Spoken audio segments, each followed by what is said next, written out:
पीडित कुटुंबाच्या भेटीला माजलगावचे आमदार प्रकाश सोळंके आलेले आहेत। दादा, आज भेट घेतली, काय संवाद झाले? बीडमध्ये नेमकं घडतंय काय?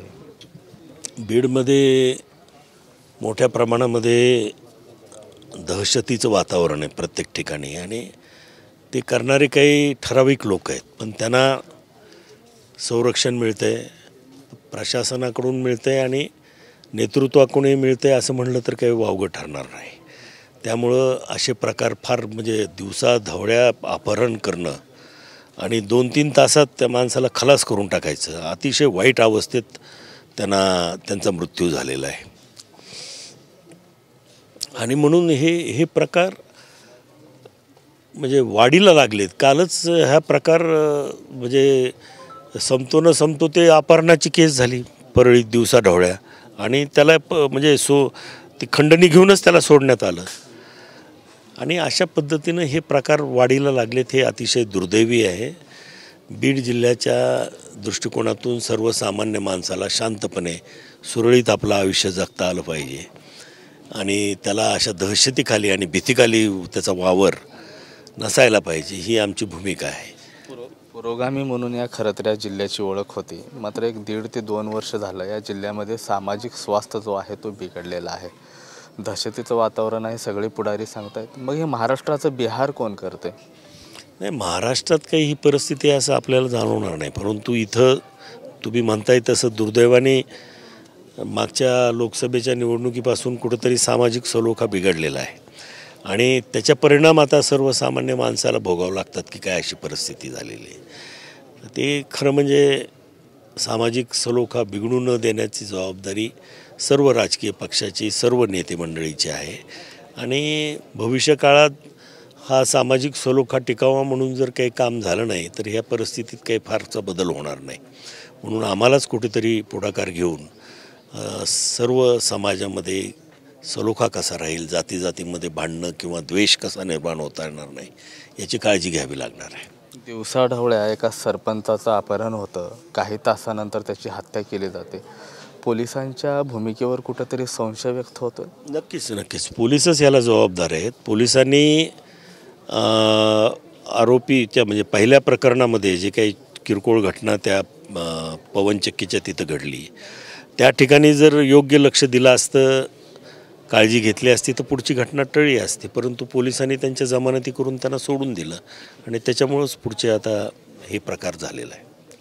संतोष देशमुख खरं तर एक समाजसेवेचा वेळ असलेला व्यक्तिमत्व होता। स्वतःचं राहायला घरही नाही, मात्र एवढी समाजसेवा त्यांनी केली। त्यांच्या कुटुंबाच्या पुनर्वसनाचा आता प्रश्न समोर येतोय। काही पुढाऱ्याकडनं काही मदतीचा हात वगैरे होतो? नाही, निश्चितपणानं आता ही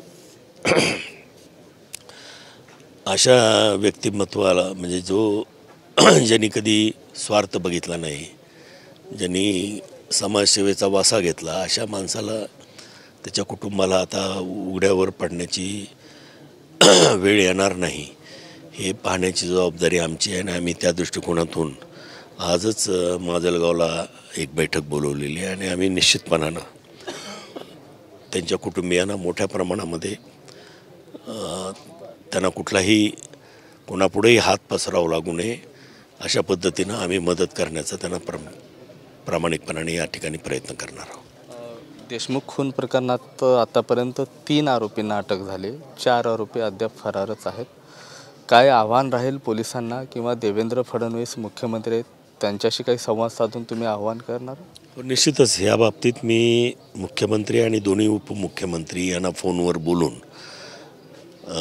ही जी म्हणजे अद्यापपर्यंत मेन आरोपी अटक नाही आहेत किंवा ज्यांनी मारलं ते अजून अटकेत नाही आहेत, ही बाब अतिशय गंभीर आहे।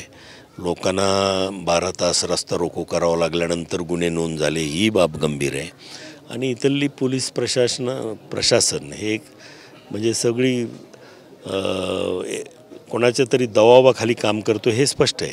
त्यामुळं आम्ही याच्यामध्ये विशेष मुख्यमंत्र्यांनी या ठिकाणी द्यावं, उपमुख्यमंत्र्यांनी द्यावं आणि या आरोपींना तात्काळ अटक करून त्यांच्यावरती फास्ट ट्रॅक कोर्टात केस चालून त्यांना लवकरात लवकर फाशी व्हावी ही आमची भावना आहे आणि त्या दृष्टिकोनातून आम्ही प्रयत्न करू.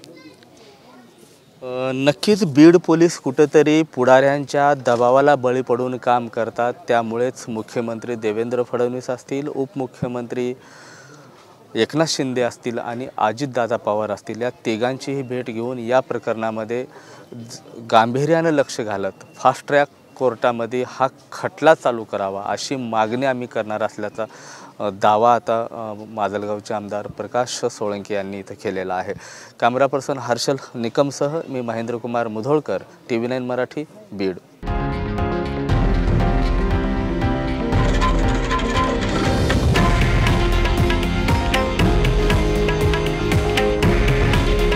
हे आहे देशातील नंबर 1 न्यूज नेटवर्क आणि आपण पाहत आहात TV9 मराठी. काळजी तुमची, हित महाराष्ट्राचं.